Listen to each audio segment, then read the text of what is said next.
രേഖ എൻ്റെ കുക്കിംഗ് ചാനലിലേക്ക് എല്ലാവർക്കും സ്വാഗതം. ഇന്നത്തെ എൻ്റെ റെസിപ്പി ഒരു ബീൻസ് തോരനാണ്. അതിനുവേണ്ടി ഞാൻ 250 ഗ്രാം ബീൻസാണ് എടുത്തിരിക്കുന്നത്. ആദ്യമേ തന്നെ അതിൻ്റെ രണ്ട് സൈഡിൽ നിന്ന് നാരൊക്കെ കളഞ്ഞു ചെറുതായിട്ട് അരിഞ്ഞെടുത്തിട്ടുണ്ട്. 2 സവാളയും 4 പച്ചമുളകും എടുത്തിട്ടുണ്ട്. ഞാൻ അതിനുണ്ടാക്കാൻ വേണ്ടിയിട്ട് ഞാൻ പാൻ ചൂടായി അതിലേക്ക് എണ്ണ ഒഴിച്ചു. മുളക്, കടുക് പൊട്ടുമ്പോൾ കറിവേപ്പില, അരിഞ്ഞു വെച്ചിരിക്കുന്ന പച്ചമുളക്, സവാള ഇതിട്ടൊന്ന് വഴട്ടുക. അതായത് അധികം അങ്ങ് വഴലണ്ട, ഒന്ന് സോഫ്റ്റ് ആകുന്നിടം വരെ വഴട്ടിയാൽ മതി. പച്ചമുളകിൻ്റെ എണ്ണ എരിവനുസരിച്ച് കൂട്ടുകയോ കുറയ്ക്കുകയോ ചെയ്യാം.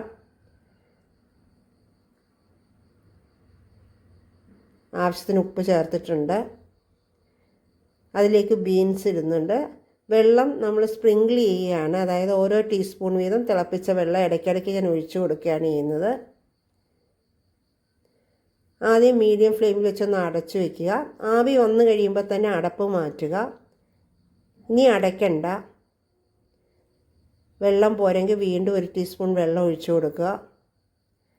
ഇപ്പോൾ 1/4 ഭാഗം വേവായിട്ടുണ്ട്. അതിലേക്ക് 1/4 കപ്പ് തേങ്ങ, 1/4 ടീസ്പൂൺ മഞ്ഞൾപ്പൊടി,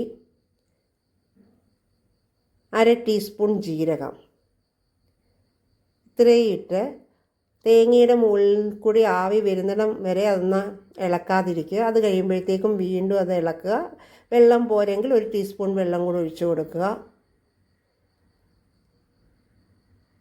ഉപ്പ് പോരെങ്കിൽ ആവശ്യത്തിന് ഉപ്പും ചേർക്കുക. ഇപ്പോൾ വെന്ത് പാകമായിട്ടുണ്ട് ബീൻസ് തോരൻ. പച്ചനിറമൊന്നും നഷ്ടപ്പെട്ടിട്ടില്ല.